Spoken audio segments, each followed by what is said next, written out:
Bismillahirrahmanirrahim.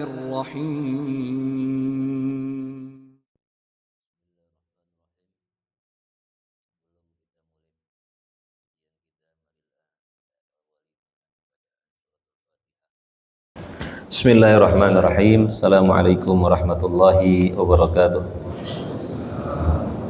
Innal hamdalillah nahmaduhu wa nasta'inuhu wa nastaghfiruh wa nastahdihi wa natubu ilaih wa na'udzu billahi minasy syururi anfusina wa min sayyiati a'malina may yahdihillahu fala mudhillalah wa may yudlilhu fala hadiyalah. Allahumma shalli ala sayidina Muhammad alladzi addal amanah wa ballaghar risalah wa nasaha lil ummah wa jahada fillahi haqqa jihadih. Jamaah salat subuh yang dimuliakan Allah Subhanahu wa taala, puji dan syukur hanya milik Allah Subhanahu wa taala Rabbul alamin. Semoga Allah Subhanahu wa taala menjadikan kita semua orang yang istiqamah di jalannya sampai akhir hayat kita. Salawat dan salam selalu tercurahkan pada junjungan kita baginda Rasulullah sallallahu alaihi wasallam. Semoga kita semua kelak bisa mendapatkan syafaat beliau di yaumil akhir nanti. Baik Bapak Ibu yang dimuliakan Allah Subhanahu wa taala, kita lanjutkan kajian hadis-hadis yang terdapat di dalam Sahih Muslim. An Abi Ruqayyah Tamim bin Aus Ad-Dari radhiyallahu anhu. Anna Nabi sallallahu alaihi wasallam qala ad-dinun nasihah. Qulna liman?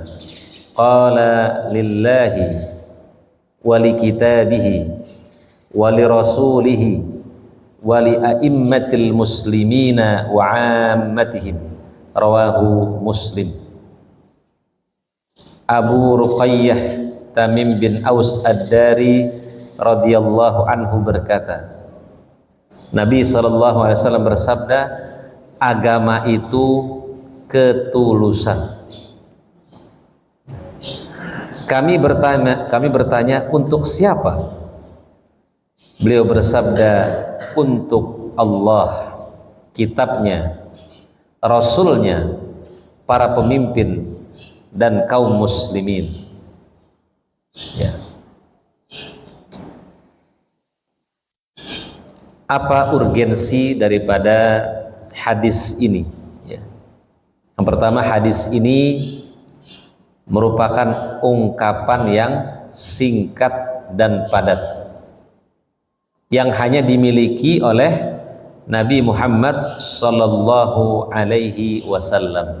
Jadi Nabi memiliki kemampuan jawami'ul kalim, memiliki kemampuan untuk berkata-kata singkat tetapi padat makna. Itulah sebaik-baiknya perkataan.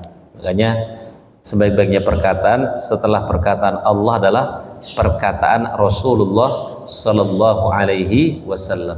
Khairul kalam ma qalla wa dalla. Sebaik-baiknya perkataan itu yang sedikit dan ada maknanya. Ucapan yang singkat ya, tetapi memiliki nilai dan manfaat.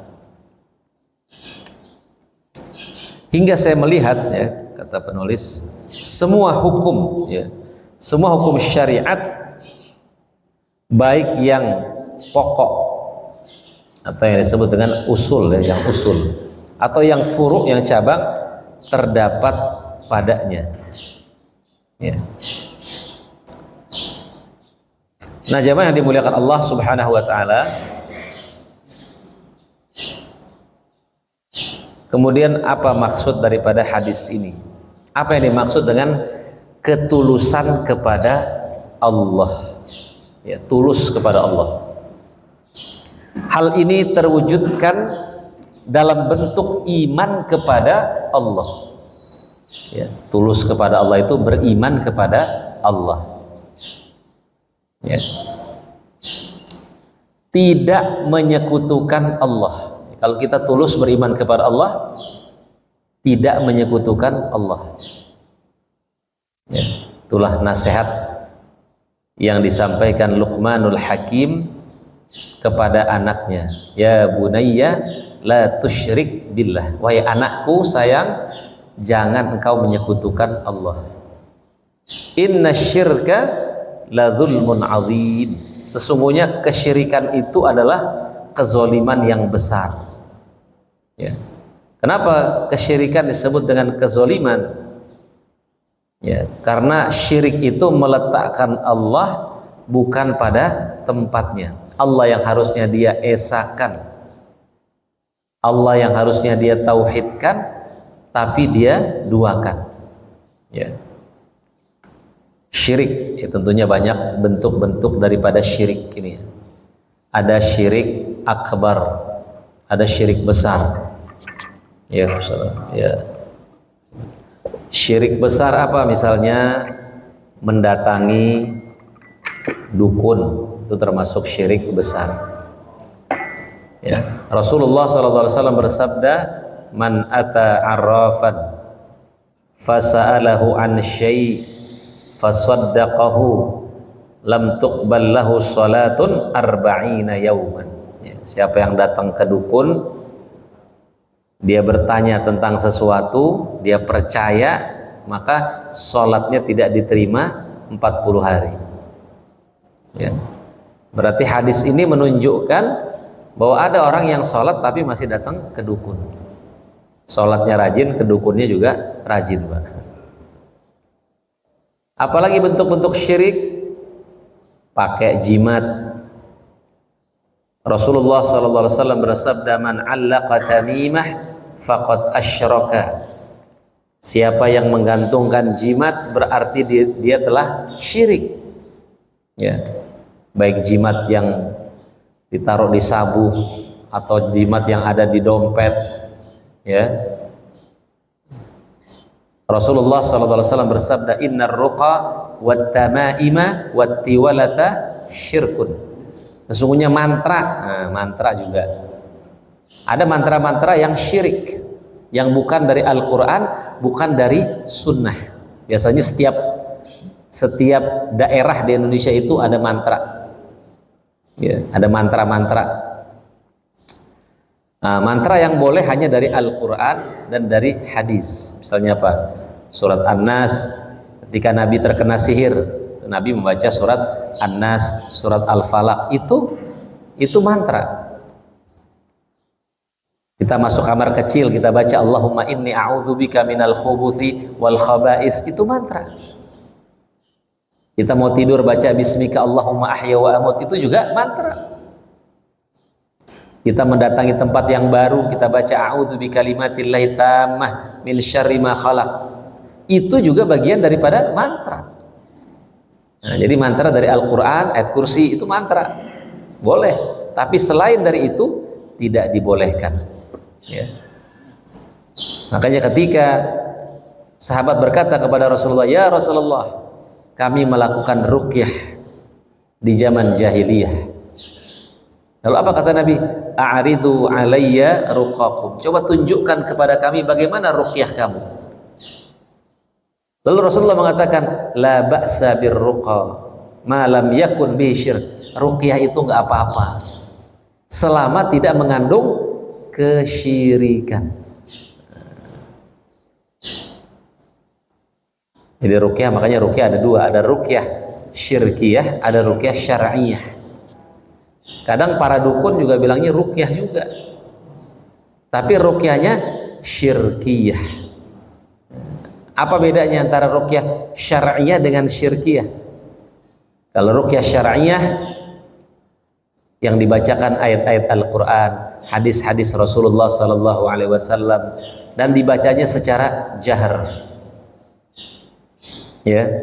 Tapi kalau ruqyah syirkiyah, bacanya pelan, kadang kencang, kadang pelan, dan dicampur, ya, dicampur antara Al-Quran dengan mantra-mantra. Kalau ruqyah syar'iyah, ketika mengobati lawan jenis, dia memakai sarung tangan, dia tidak langsung menyentuh. Tapi kalau ruqyah syirkiyah tidak, ya. Bahkan ada yang namanya disebut dengan dukun-dukun cabul. Ya ada, karena ingin diobati, dukun yang laki-laki itu misalnya dia mengobati perempuan dalam keadaan tidak berpakaian, ada seperti itu. Kemudian kalau ruqyah syar'iyah tidak pakai syarat. Nah kalau ruqyah syirkiyah pakai syarat. Nanti bawa ayam hitam, bawa telur 3 butir, ya, bawa beras 7 butir. Nah ini semua syarat-syarat yang diminta oleh jin, ya, syarat-syarat yang diminta oleh syaitan, ya. Kemudian juga, ya, ruqyah syar'iyah juga terkadang pakai wasilah. Ya, ada yang pakai kambing dulu Pak ya, pakai kambing. Penyakitnya dipindahin ke kambing. Kesian kambing Pak. Ya, bayarnya juga beli kambingnya mahal. Ini sekalian jualan kambing. Ya. Ya, banyak. Ya, maka ketika kita mendatangi ruqyah juga harus hati-hati. Ya. Kemudian ada juga asyirkul asghar. Nah, syirik kecil. Apa syirik kecil itu? Riya. Ya, kata Nabi, asyirkul asghar. Yang aku takuti di antara umatku adalah syirik kecil, yaitu riya. Itu termasuk tidak tulus kepada Allah, tidak tulus dalam beribadah kepada Allah. Ya. Padahal dalam beribadah kita disuruh ikhlas. Makanya sekarang ini dengan adanya media sosial, tipis antara syiar dengan riya, ya kan? Sekarang kita dengan mudahnya bisa menampakkan ibadah-ibadah kita, ya. Dan tipis memang antara syiar dengan riya. Ikhwatal iman rahimakumullah. Ya. Jadi tulus kepada Allah, beriman kepada Allah, tidak menyekutukannya, tidak mengingkari sifat-sifatnya. Allah memiliki sifat-sifat, Allah memiliki nama-nama. Kita harus beriman kepada nama-nama Allah Subhanahu wa ta'ala. Rasulullah bersabda, Allah memiliki 99 nama. Faman ahsaha dakhalal jannah. Siapa yang menghitungnya, ya, menghitung di sini maksudnya adalah mengamalkannya, maka dia akan masuk surga. Makanya ada hadis, takhallaqu bi akhlaqillah. Berakhlaklah dengan akhlak Allah. Artinya bagaimana? Kita mempelajari Asmaul Husna, kemudian kita coba mengambil apa nilai-nilai yang terdapat dalam Asmaul Husna. Misalnya Allah memiliki sifat Ar-Rahman. Nah, bagaimana mengimplementasikan sifat Ar-Rahman itu? Ya, kita berkasih sayang. Kita kasih sayang dengan istri kita, dengan anak kita, dengan tetangga kita. Itu termasuk bentuk mengimplementasikan sifat Ar-Rahman. Kita menebarkan kasih sayang. Irhamu man fil ardi yarhamukum man fis sama. Sayang yang di bumi, nanti yang di langit akan sayang kepada kita. Ya. Sifat Allah Al-Alim. Bagaimana implementasinya? Ya, kita semangat untuk menuntut ilmu. Kita menghadiri kajian, kita menghadiri tempat-tempat di mana di sana ada ilmu. Rasulullah menjanjikan, man salaka tariqan yaltamisu fi ilman sahalallahu lahu bi tariqan ilal jannah. Siapa yang berjalan mencari ilmu, Allah akan mudahkan jalannya ke surga. Dan tentunya masih banyak lagi ya nama-nama Allah yang bisa kita amalkan. Ya. Meyakini bahwa segala kesempurnaan hanya milik Allah. Ini termasuk ketulusan kepada Allah. Yakin bahwa kesempurnaan itu milik Allah. Ya, kita ini nggak ada yang sempurna, Pak. Ya nggak? Bapak mau cari istri yang sempurna, nggak ada, Pak. Kalau Bapak cari istri yang sempurna, mungkin sampai sekarang masih jomblo. Ibu-ibu juga begitu. Makanya dikatakan man talaba akhan bila aibin baqiya bila akhin. Siapa yang mencari saudara nggak ada aibnya, nggak ada kekurangannya, maka nggak punya saudara. Ya. Kesempurnaan itu kalau ada pada manusia dia tidak tertahan, tidak menarik. Ya kan? Makanya orang-orang yang perfeksionis nggak menarik. Pengennya sempurna aja. Kadang-kadang kita kesel sama orang yang perfeksionis. Akhirnya nggak jalan-jalan karena terlalu perfect. Ya. Ibu-ibu pengen punya suami yang perfeksionis. Badannya six pack. Ya Bu ya. Six pack, perhatian. Wah. Sekarang banyak yang six pack dalam tanda kutip. Ya, biasanya yang six pack, wah perhatian apa? Nah, ternyata ya begitulah. Maka terima aja udah suaminya apa adanya udah. Mau 12 pack, mau 20 pack ya Pak. Ya, udah terima saja. Ya, nggak ada yang sempurna. Ya, nggak ada yang sempurna. Kesempurnaan itu milik Allah. Ya, jangan menunggu sempurna dalam beramal saleh. Jangan menunggu sempurna. Sambil beramal saleh, sambil kita memperbaiki terus. Ya. Kemudian mensucikannya dari semua kekurangan, itu termasuk ketulusan kepada Allah. Kita mensucikan Allah. Makanya zikir pertama kali yang kita ucapkan apa? Subhanallah. Kita sucikan dulu Allah. Subhanaka, kata Nabi apa?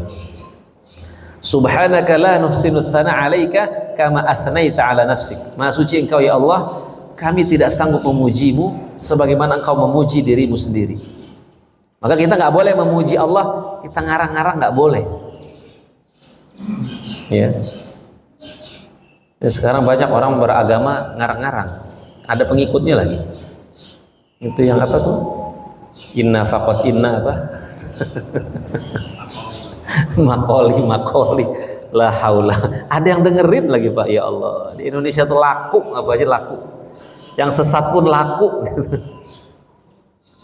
Yang bahasa semut lah, bahasa inilah. La haula wala quwata illa billah.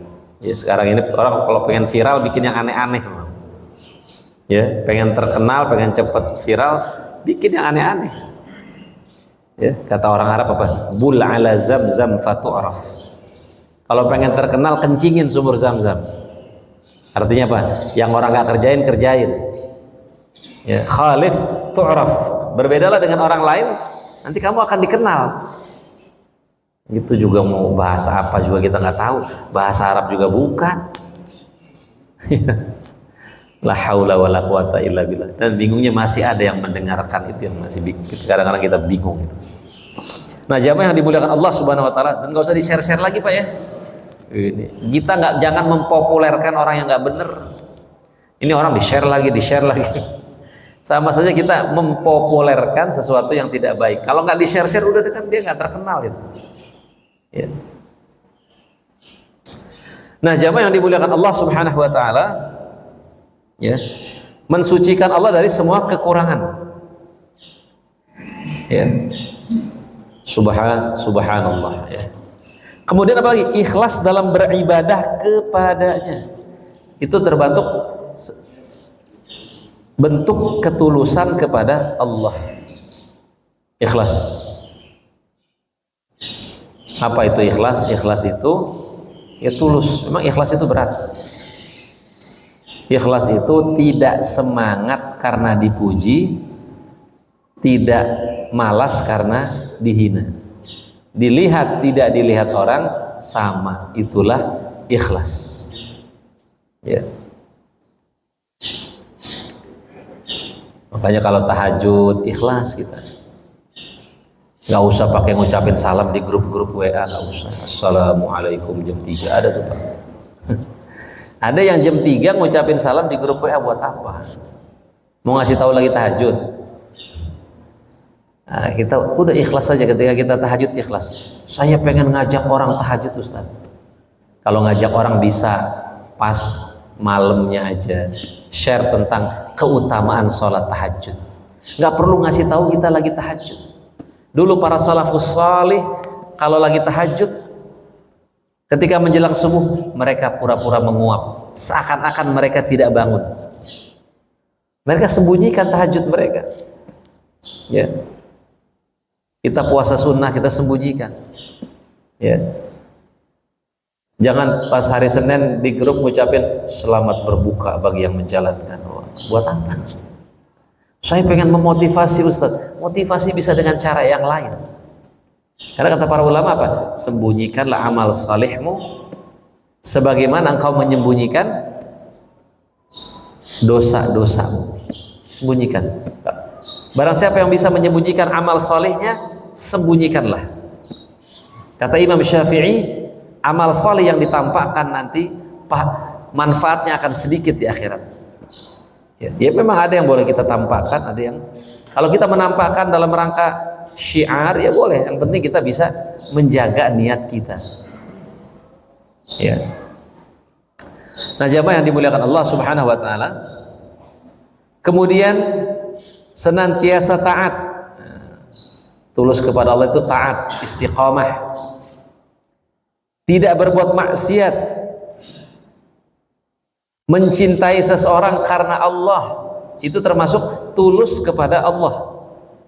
Bukan karena ada materinya, ya, bukan karena jabatannya, benar-benar karena Allah.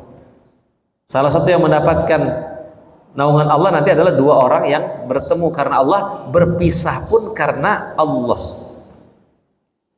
Ya. Kemudian juga loyal kepada orang-orang yang taat kepada Allah. Ya, loyalitas dia berikan kepada orang-orang yang taat kepada Allah, dan dia tidak loyal kepada orang-orang yang berbuat maksiat. Ya.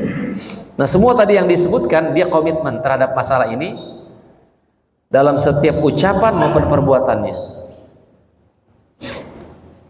Kemudian yang selanjutnya, tulus kepada Al-Quran. Nah, apa yang dimaksud dengan ketulusan kepada Al-Quran? Hal ini diwujudkan dalam bentuk iman kepada kitab-kitab samawi yang diturunkan Allah kepada para nabi. Ya. Kita beriman kepada Injil, Zabur, Taurat. Kita beriman bahwa Allah pernah menurunkan kitab-kitab itu kepada para nabi. Dan beriman tentunya juga kepada Al-Quran. Ya. Kita beriman bahwa Al-Quran ini memang perkataan Allah. Karena ada orang yang tidak meyakini bahwa Al-Quran itu perkataan Allah. Oh, Al-Quran ini perkataan Rasulullah. Tidak. Ma huwa Al-Quran? Apa itu Al-Quran? Quran adalah kalamullah al-munazzal ala Muhammadin.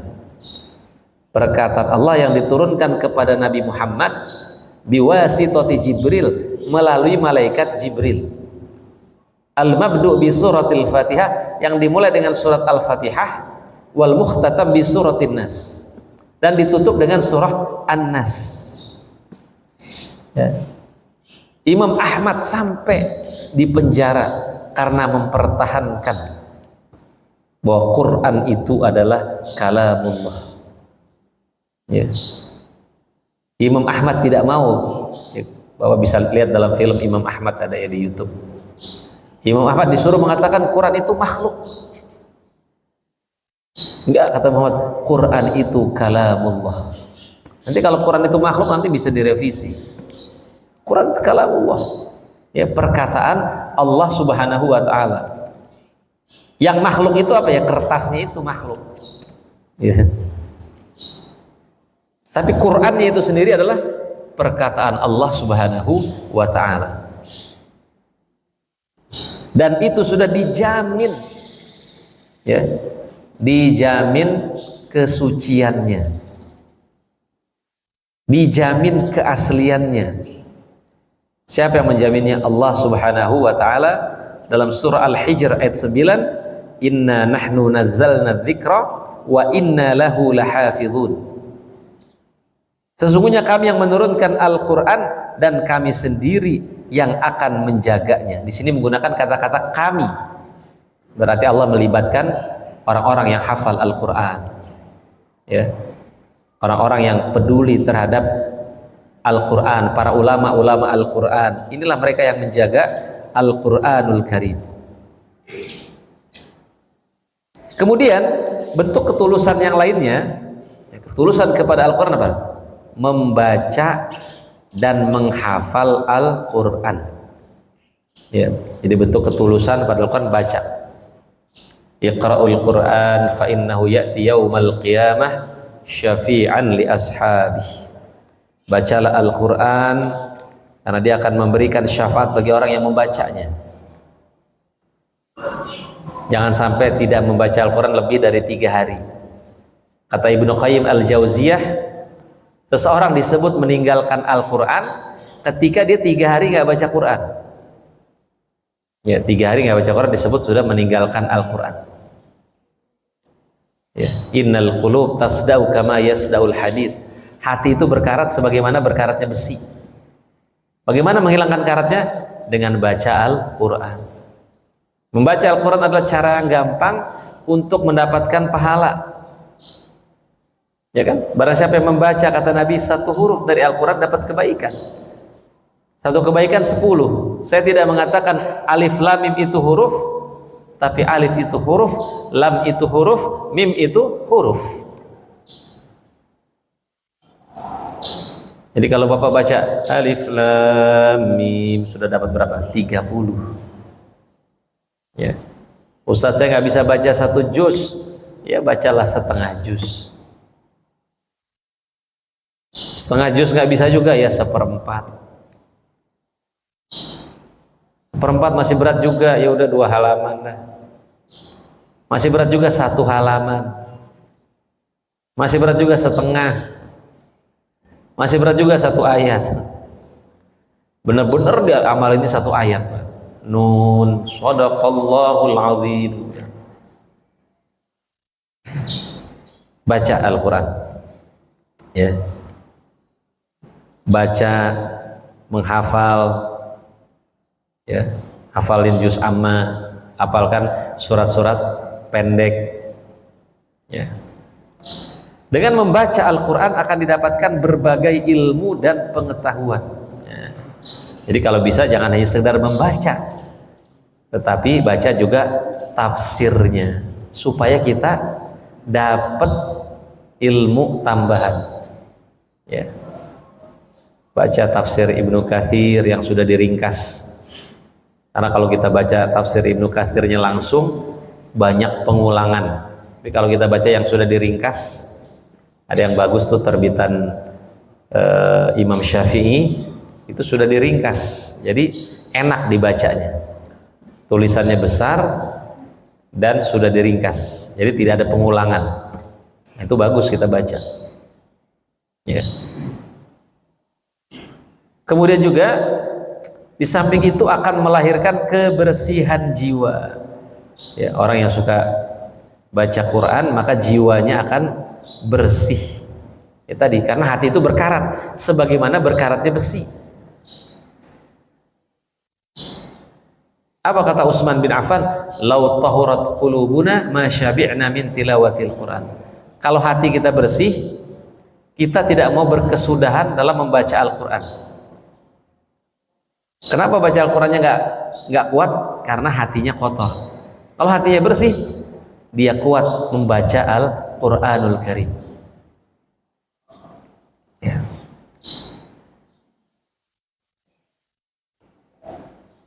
Sedangkan menghafal Al-Quran merupakan keutamaan yang besar.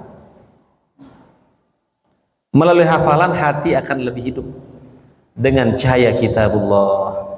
Ya. Orang yang hafal Al-Quran juga, manusia juga akan segan dan menghormatinya. Ya, banyak hafiz-hafiz cilik menjadi besar karena Al-Quran. Ya, makanya dikatakan al-alimu kabirun wa in kana hadatsan. Orang alim itu besar walaupun dia masih muda. Wal jahilu saghirun wa in kana syaikhan. Orang bodoh itu kecil walaupun dia sudah tua. Ya, seseorang yang banyak hafalan Al-Qurannya otomatis terangkat derajatnya. Yarfa'illahu alladhina amanu minkum walladzina utul ilma darajat. Allah mengangkat derajat orang-orang yang beriman dan berilmu beberapa derajat. Ya. Ustadz, saya kayaknya kalau ngapal udah susah. Ya suruh anak kita, Pak. Ya, suruh anak kita menghafal Al-Quran, suruh cucu kita menghafal Al-Quran. Paling nggak kita dapat, nanti kita dapat pahalanya. Kalau kita udah susah, kita dapat pahalanya. Ya.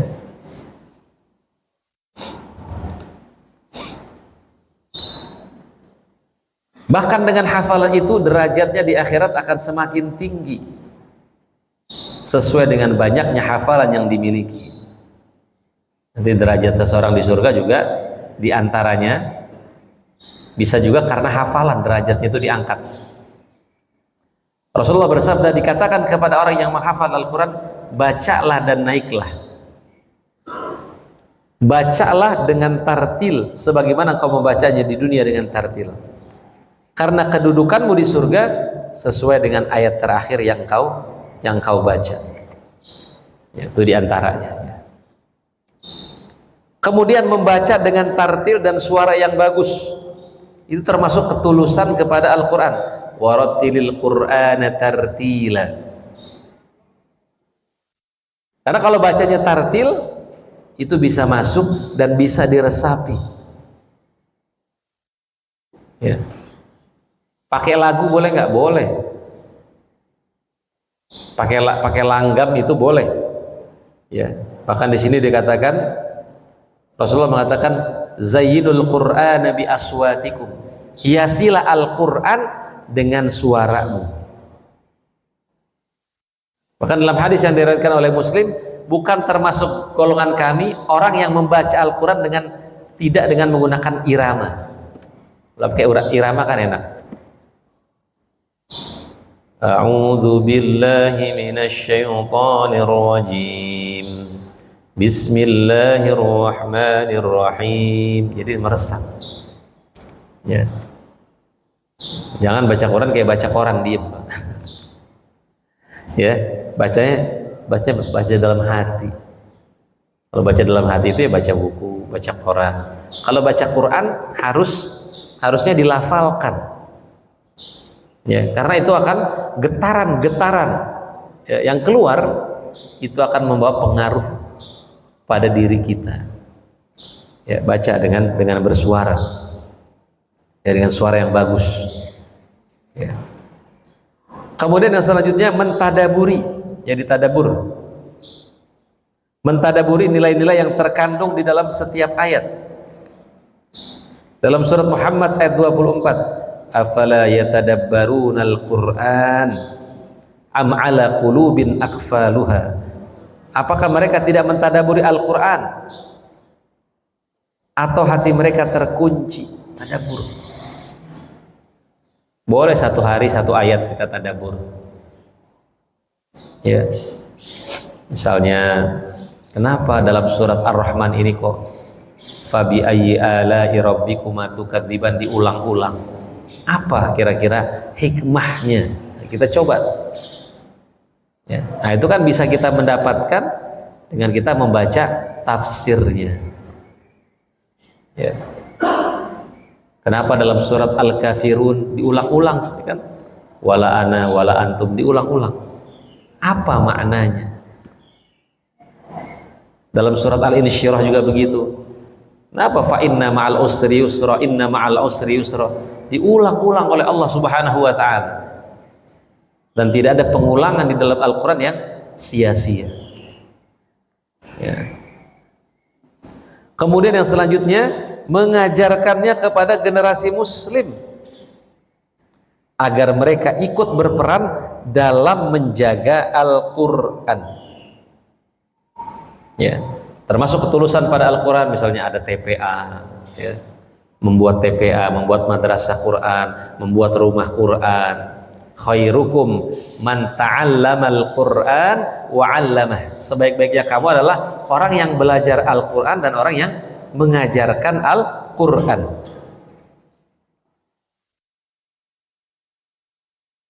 Kemudian memahami dan mengamalkannya.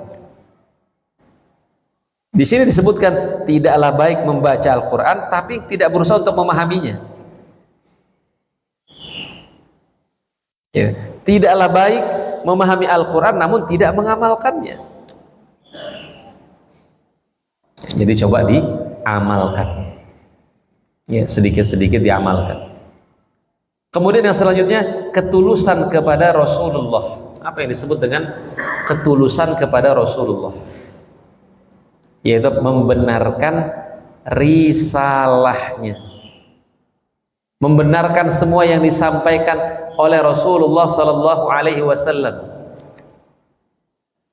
Kita yakin wa ma yantiqu anil hawa. Nabi Muhammad tidak menyampaikan menurut nafsunya. In huwa illa wahyu yuha. Itu adalah wahyu yang diwahyukan.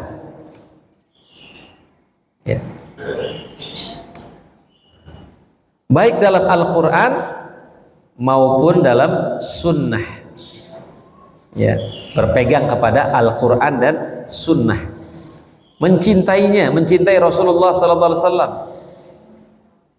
Kita harus mencintai Rasulullah lebih daripada kita mencintai diri kita sendiri, lebih dari kita mencintai anak dan istri, mentaatinya. Ya, mencintai Rasul otomatis mencintai Allah, nggak bisa dipisah-pisah.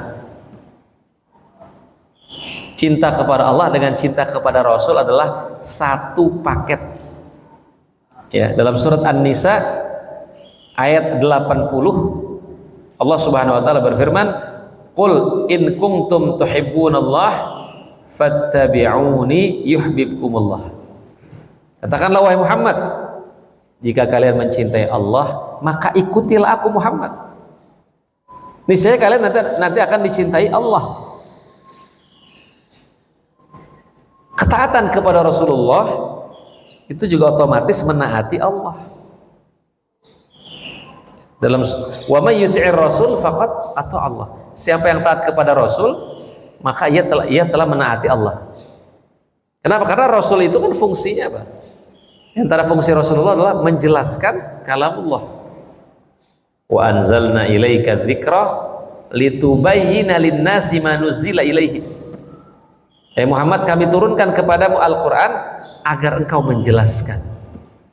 Makanya perlunya hadis. Kalau Quran biasanya dia berbicara hanya global, maka yang merincikan ini adalah hadis Rasulullah SAW. Jadi fungsi hadis itu menjelaskan. Fungsi hadis juga menguatkan. Disebutkan di dalam Al-Quran, ternyata disebutkan juga dalam hadis. Itu untuk menguatkan. Atau misalnya juga di Quran nggak ada, ternyata di hadis ada. Misalnya apa? Pengharaman sutra, pengharaman emas bagi laki-laki, itu tidak ada di dalam Al-Quran, tapi ada di dalam hadis Rasulullah Sallallahu Alaihi Wasallam. Makanya perlu. Ya, maka ajaran ingkar sunnah itu adalah ajaran yang sesat. Ya, orang kufur kepada Rasulullah, ya berarti dia kufur kepada Allah. Jadi satu paket. Asyhadu an la ilaha illallah wa asyhadu anna Muhammadar Rasulullah. Enggak boleh saya maunya asyhadu Allah saja. Kepada Muhammad tidak, enggak boleh. Harus satu paket. Kemudian yang selanjutnya, ketulusan kepada para pemimpin. Pemimpin orang-orang muslim adalah para penguasa, wakil-wakilnya atau para ulama. Maka agar penguasa itu ditaati, ya, agar penguasa itu ditaati, penguasa tersebut harus dari orang Islam sendiri. Ya, dalam surat An-Nisa ayat 59 Allah Subhanahu wa taala berfirman, "Atiullah wa atiur rasul wa ulil amri minkum." Taatlah kalian kepada Allah, kepada Rasul, dan penguasa dari kalian. Ya. Ketulusan kepada para pemimpin adalah dengan menyukai kebaikan, kebenaran, dan keadilannya. Kita suka sama pemimpin suka terhadap kebaikannya. Ya. Karena kalau sama orangnya nanti terkadang kita tidak objektif. Ya. Karena yang disukai orangnya bukan perilakunya. Juga karena melalui kepemimpinannya kemaslahatan kita bisa terpenuhi. Ya. Itu termasuk ketulusan kepada pemimpin. Makanya pemimpin itu ketika seseorang menjadi pemimpin, dia sudah dekat ke surga dan dia sudah dekat juga ke neraka. Makanya kan 7 golongan orang yang mendapatkan naungan Allah. Yang pertama apa? Imamun adil, pemimpin yang adil. Ya. Makanya ketika Fudail bin Iyad ditanya, kalau seandainya saya punya doa, satu doa yang mustajab, ya, apa mintanya? Saya minta pemimpin yang adil. Kenapa? Karena kalau saya mintanya mobil, mobil hanya buat saya. Kalau saya minta rumah, rumah hanya buat saya. Tapi kalau saya meminta pemimpin yang adil, itu manfaatnya bukan hanya buat saya, tapi manfaatnya juga untuk selain saya. Ya.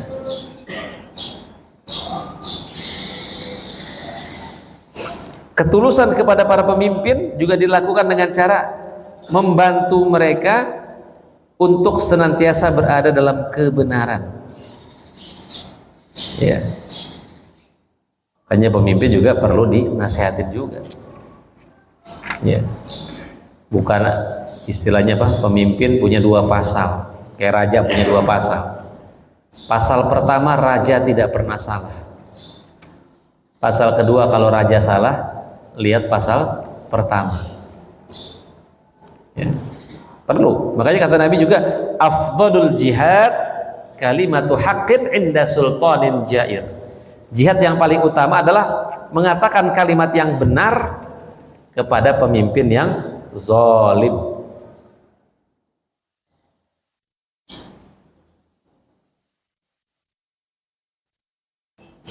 Nah, kemudian yang selanjutnya, ketulusan kepada kaum muslimin.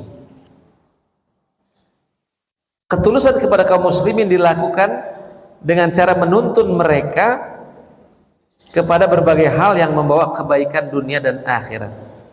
Nah, itu namanya tulus kepada kaum muslimin. Kita mengajak.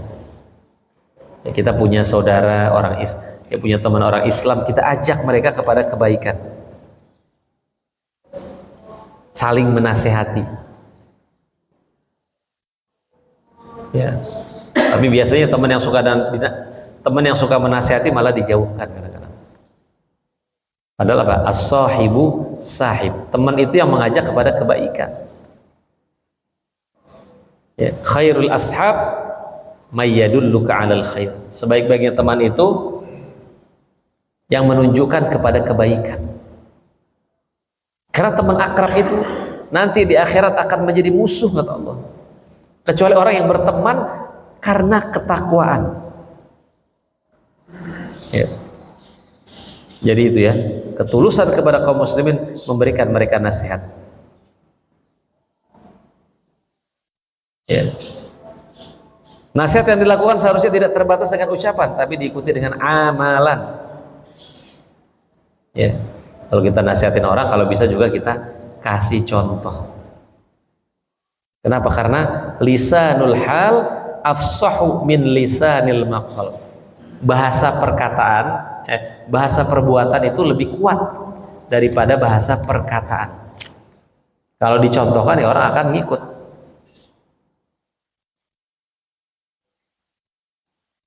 Nah, kemudian yang selanjutnya, apa sih nasihat yang paling baik? Nasihat yang paling baik adalah nasihat yang diberikan ketika seseorang diminta nasihat. Sebaik-baiknya nasihat itu yang diminta. Karena hak muslim dengan muslim lainnya, kalau diminta nasihat, nasihat. Makanya kita kalau ada satu tradisi yang kadang-kadang hilang juga, kita kalau ketemu orang jarang minta nasihat, ketemu ulama jarang minta nasihat. Tolong nasihatin saya, jangan. Jarang. Yang ada minta foto ya Pak ya.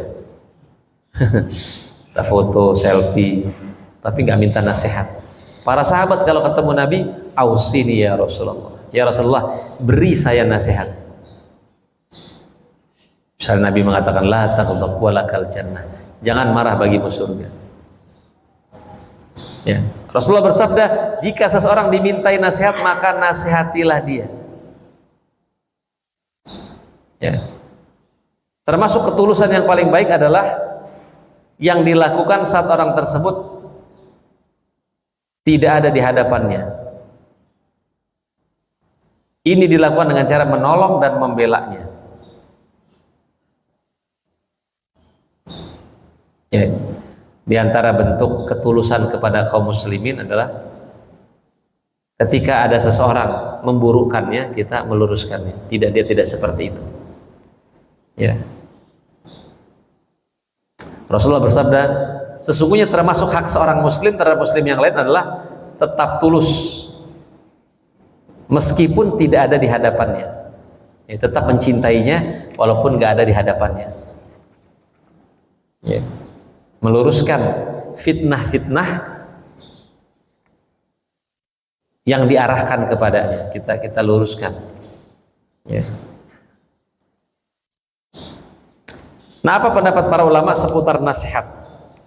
Hasan Al-Basri radhiyallahu anhu berkata, sesungguhnya engkau belum terhitung menasihati saudaramu sebelum engkau menyuruhnya untuk melakukan sesuatu yang ia tidak mampu melakukannya. Jadi memberikan nasihat itu apa? Yang orang nggak mampu. Misalnya dia apa? Dia belum rajin sholat subuh di masjid. Antum sholat subuh udah di masjid. Kalau yang dia sudah mampu, kita nggak usah nasihatin lagi. Yang belum dia kerjakan. Nah, itu.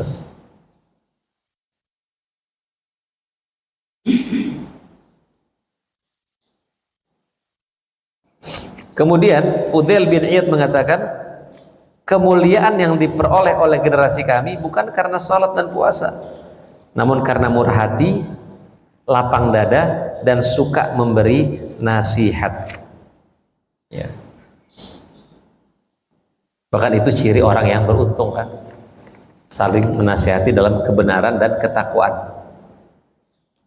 Kemudian juga di sini disebutkan yang menjadikan Abu Bakar lebih tinggi derajatnya dari sahabat-sahabat yang lain bukan karena puasa ataupun sholat, akan tetapi karena sesuatu yang ada di hatinya, yaitu apa? Kecintaan kepada Allah dan nasihat terhadap makhluknya.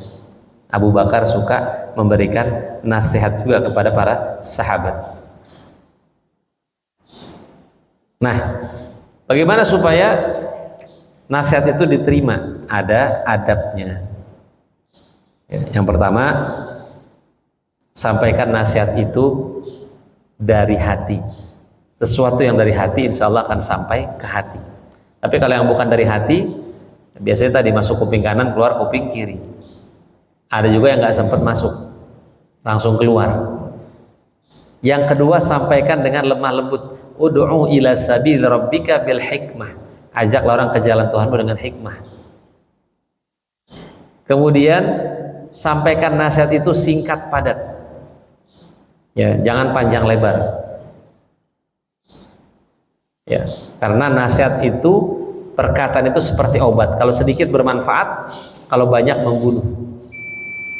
Yang keempat, yang terakhir adalah sampaikan nasihat itu secara pribadi.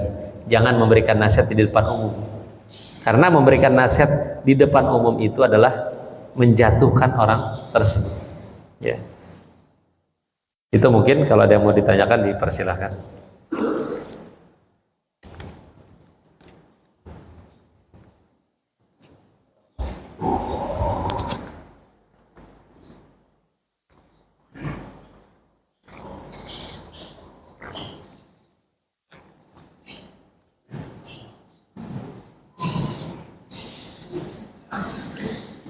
Ada Pak?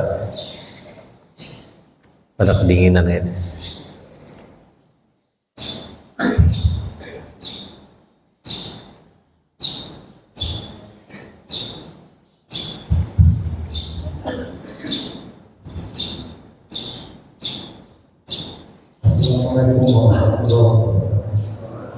Waalaikumsalam warahmatullahi wabarakatuh. Ada pertanyaan dari saya.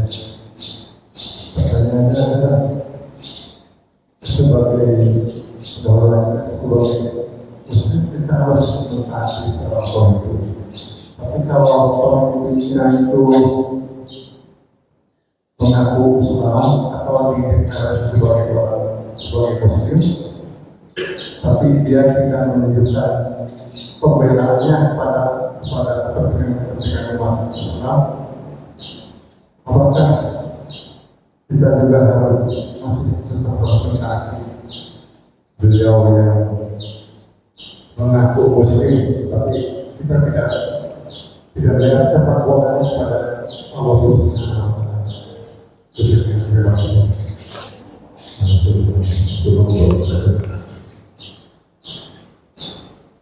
Ya.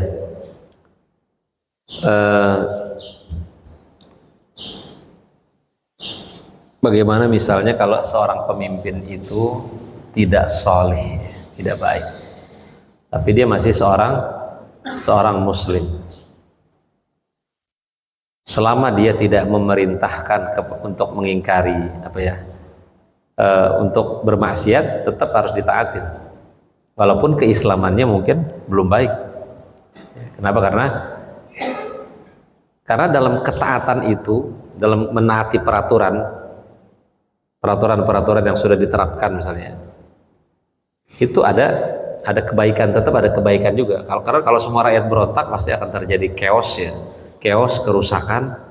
Maka tetap pemimpin itu makanya dia mengatakan apa? Kalau nggak salah ada satu ungkapan ulama ya, 60 tahun dengan pemimpin ya, itu masih lebih baik. Dengan pemimpin yang zalim ya, itu masih lebih baik daripada sehari tanpa pemimpin. Ini menandakan bahwa selama dia tidak memerintahkan kita untuk bermaksiat kepada Allah ya. Makanya kalau ketika seseorang itu diperintahkan untuk bermaksiat kepada Allah, maka kata Nabi, la ta'ata li makhluqin fi maksiatil khaliq ya. Tidak boleh taat kepada Allah dalam rangka bermaksiat, tidak boleh taat kepada makhluk dalam rangka bermaksiat kepada Allah. Seperti sekarang yang terjadi di Tajikistan kalau nggak salah ya. Di Tajikistan itu kita alhamdulillah, di Indonesia itu alhamdulillah ya. Di Indonesia ini luar biasa, umat Islam diberikan kebebasan, Pak. Masih lebih baik di Indonesia ini kalau saya melihat ya. Kita pengajian masih boleh, nggak dilarang kita ngaji, mau tablik akbar, mau maulid nabi, yang pakai jilbab nggak dilarang. Sekarang di Tajikistan padahal 96% itu muslim, tapi pemerintahnya melarang. Tadinya kan dia hanya di sekolah, sekarang dilarang di seluruhnya, tidak boleh pakai jilbab. Coba Pak, kita di Indonesia tidak ada larangan itu. Bahkan yang boleh ke masjid itu kalau nggak salah yang umurnya 35 tahun ke atas baru boleh ke masjid. Anak-anak muda nggak boleh ke masjid ya. Tidak boleh belajar, tidak boleh juga mengirim pelajar-pelajar ke Timur Tengah untuk belajar Islam, nggak boleh. Jadi banyak sekali, dan bahkan presidennya ini sudah dinobatkan presiden seumur hidup ya. Kalaupun nanti dia mati misalnya kan, itu akan digantikan juga dengan anaknya yang modelnya juga sama. Jadi kita ya bagaimanapun keadaan kita ya di Indonesia ini masih lebih baik untuk untuk keislaman ya, untuk menghidupkan suasana-suasana keislaman itu kita masih lebih baik ya dibandingkan ya mungkin kalau pemimpinnya seperti itu, nah itu boleh kita lawan lah ibaratnya, karena memang sudah melarang orang ke masjid ya,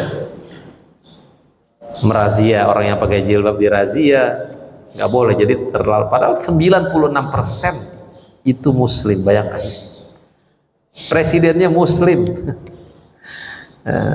Tapi mereka takut akan kebangkitan Islam ya. Jadi gitu ya Pak ya. Ya. Ada lagi yang lain? Iya.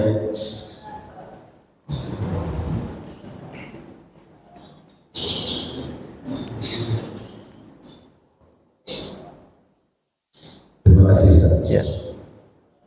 Assalamualaikum warahmatullahi wabarakatuh. Waalaikumsalam warahmatullahi wabarakatuh. Ini sehubungan dengan tahun baru Islam yang berbeda hari ini dan dari kemarin. Iya, dari malam ya. Itu dalam rangka menghormati hari-hari bulan-bulan yang diharapkan Islam.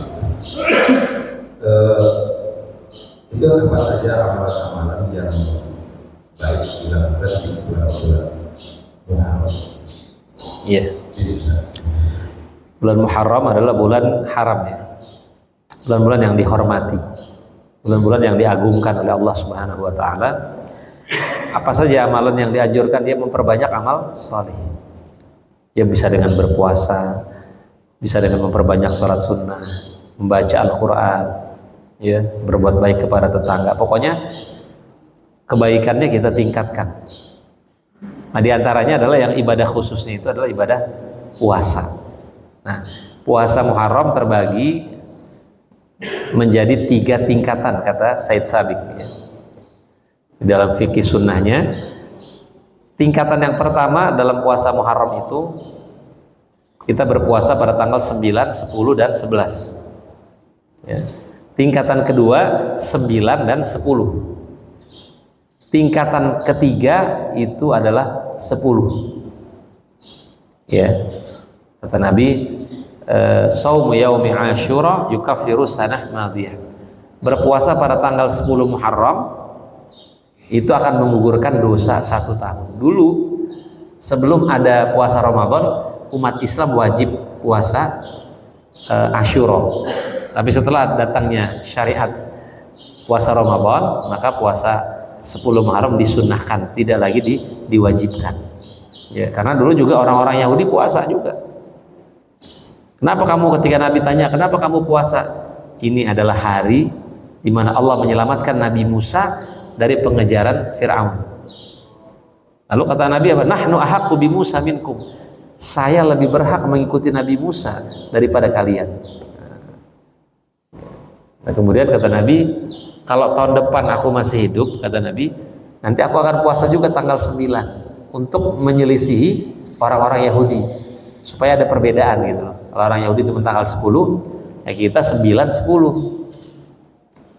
Ya, tapi tadi kalau nggak bisa 9, 10, 11, paling nggak 10-nya diusahakan kita berpuasa. Ya, yang secara khusus memang disebutkan puasa, tetapi intinya ya boleh amalan-amalan soleh apa saja itu bisa dilakukan di bulan Muharram. Makanya istilahnya ada pelebaran anak yatim. Itu istilah saja sebenarnya. Walaupun memang menyantuni anak yatim tidak harus ketika Muharram. Bebas kapan saja bisa kita menyantuni anak yatim, karena anak yatim kan butuhnya nggak cuma bulan Muharram saja. Itu tradisi yang baik ya, tradisi yang baik, tetapi hendaknya juga di bulan-bulan yang lain ya para yatim juga tidak dilupakan gitu. Ya. Begitu. Ada lagi yang lain?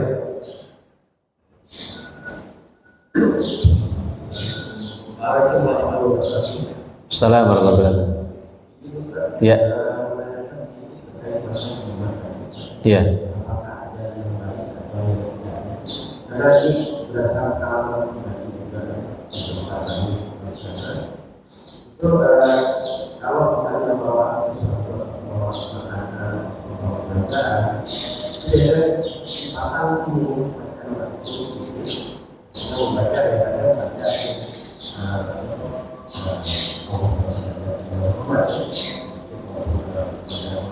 itu kadang juga tempat dibuat, nanti itu buang.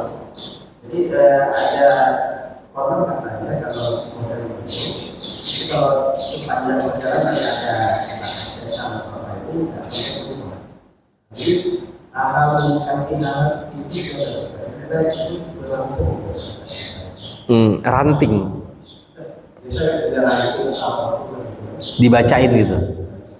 karena ibaratnya kalau tidak melakukan seperti itu, kalau tiba-tiba kalau ada anak bayi biasa mereka kalau sehingga kalau kita jadikan itu biasanya mama itu kalau nenek karena ada bulan seperti dan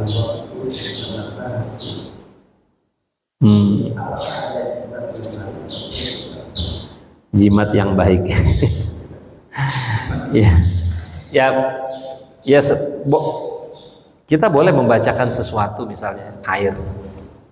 Makanya salah satu nama daripada surat Al-Fatihah adalah Asy-Syifa, ya, penyembuh. Boleh kita baca, kita ruqyah, kita minum, ya. Atau misalnya ada orang tersengat ular juga di zaman Rasulullah, dibacakan juga Al-Fatihah. Atau ada juga para ulama yang membolehkan, misalnya kita minum air nih, kita piringnya ini piring. Ada juga ulama yang membolehkan, misalnya piringnya ini dituliskan apa? Dituliskan ayat kursi. Tapi dituliskannya dengan sesuatu yang tidak membahayakan, ya. Misalnya apa sih? Dengan pakai apa ya?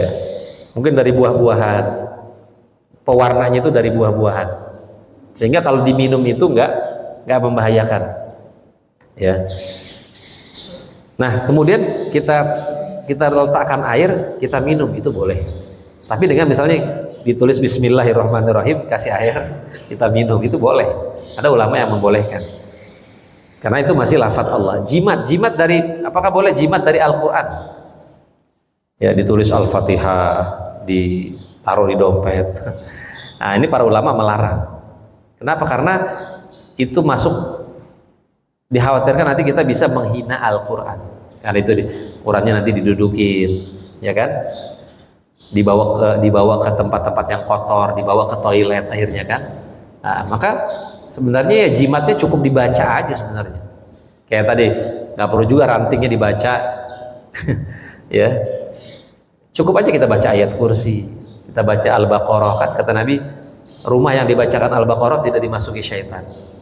Kalau anak kita sering nangis, langsung aja baca u'idzuka bikalimatillahi tammah min kulli syaitani wa hama wa min kulli ainil lama, langsung kita baca. Jadi nggak perlu pakai ranting, ya. Atau kalau orang dulu apa, bangle ya. Ya bangle ya Pak ya, bangle. Ya cukup, sebenarnya cukup langsung aja kita bacakan ayat kursi, An-Nas, Al-Falaq. Misalnya ketika anak itu sering menangis, ya. Dulu juga anak kecil tuh banyak yang pakai hitam-hitam tuh di kalung ya. Nah, itu juga termasuk jimat itu. Nah, sebenarnya itu juga atau yang diikat di leher, di pinggang, itu juga termasuk jimat. Ya sebenarnya tidak boleh dipakai, itu nggak boleh dipakai. Ya. Jadi jimat dari Al-Quran pun para ulama melarang karena dikhawatirkan nanti melecehkan Al-Quran. Atau ada juga kan jimat yang kayak bahasa Arab tuh. Ada alif, itu sebenarnya sandi kepada jin. Ada alif, ba, terus ada gambar singanya ditempel di depan rumah. Itu sebenarnya juga bahasa kepada jin. Itu bukan Al-Quran. Kadang juga tulisan Arabnya tidak jelas. Jadi tidak semua yang bertuliskan menggunakan bahasa Arab itu Al-Quran. Bisa juga dari mantra-mantra juga. Ya. Ada lagi yang lain? Ya Pak. Mengenai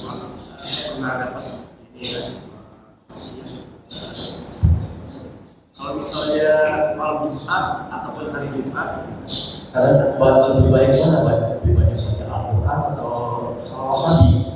Ah gitu. Al-Jabar. Iya. Karena Nabi sendiri meminta banyak-banyak Nabi sholawat kepada itu malam Jumat, hari Jumat. Jadi memang tidak ada benar itu mesti kami dipakai Jumat. Iya. Supaya sholawat atau Al-Quran gitu. Mana yang lebih penting gitu Pak? Iya. Khusus memang pada hari Jumat, Imam Syafi'i juga Nabi mengatakan ya perbanyak memang untuk membaca sholawat di hari Jumat. Ya, salah satu amalan di hari Jumat adalah selain kita membaca surat Al-Kahfi misalnya ya, itu juga memang memperbanyak sholawat kepada Rasulullah SAW. Khusus di hari Jumat lebih. Ya, mungkin kalau di hari yang lain kita baca cuma berapa kali, nah di hari Jumat itu Kalau bisa memang sebanyak-banyaknya membaca salawat di hari Jumat. Itu juga Imam Syafi'i juga menganjurkan, karena itu juga berdasarkan hadis Rasulullah Sallallahu Alaihi Wasallam. Jadi boleh Pak salawat. Memang hari Jumat itu bagus bersalawat. Ya. Cukup ya, insyaallah ya. Ya mungkin itu. Kalau memang tidak ada lagi yang bisa saya sampaikan, kurang lebihnya mohon maaf. Kita tutup dengan doa kafaratul majlis. Subhanakallahumma bihamdika asyhadu an la ilaha illa anta astaghfiruka wa atubu ilaik. Assalamualaikum warahmatullahi wabarakatuh.